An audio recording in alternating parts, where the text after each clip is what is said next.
أعوذ بالله من الشيطان الرجيم. بسم الله الرحمن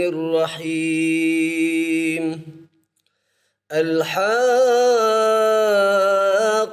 ما الحاقة وما أدراك ما الحاقة كذبت ثمود وعاد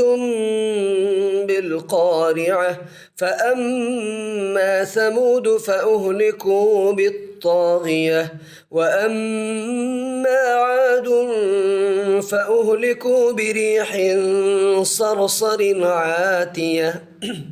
سخرها عليهم 7 ليال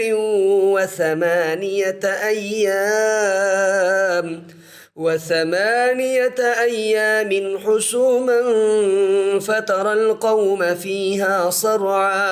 فترى القوم فيها صرعى كأنهم أعجاز نخل خاوية فهل ترى لهم من باقية وجاء فرعون ومن قبله والمؤتفكات بالخاطئة فعصوا رسول ربهم فأخذهم أخذة رابية إنا لما طغى الماء حملناكم في الجارية لنجعلها لكم تذكرة وتعيها أذن واعية فإذا نفخ في الصور نفخة واحدة وحملت الأرض والجبال فدكتا دكة واحدة فيومئذ وقعت الواقعة وانشقت السماء فهي يومئذ واهية والملك على أرجائها ويحمل عرش ربك فوقهم يومئذ 8 يومئذ تعرضون لا تخفى منكم خافية فأما من أوتي كتابه بيمينه فيقول هاؤم اقرءوا كتابيه إني ظننت أني ملاق حسابيه إني ظننت أني ملاق حسابيه فهو في عيشة راضية في جنة عالية قطوفها دانية كلوا واشربوا هنيئا بما أسلفتم في الأيام الخالية وأما من أوتي كتابه بشماله فيقول يا ليتني لم أوت كتابيه ولم أدر ما حسابيه يا ليتها كانت القاضية ما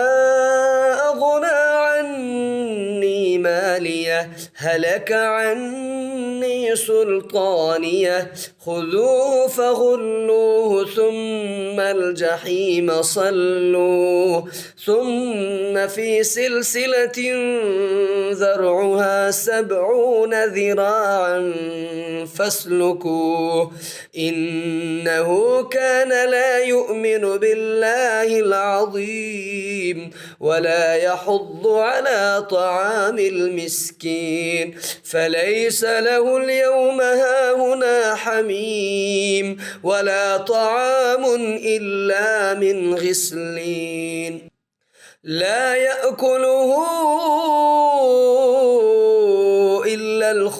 الخاطئون فلا أقسم بما تبصرون وما لا تبصرون إنه لقول رسول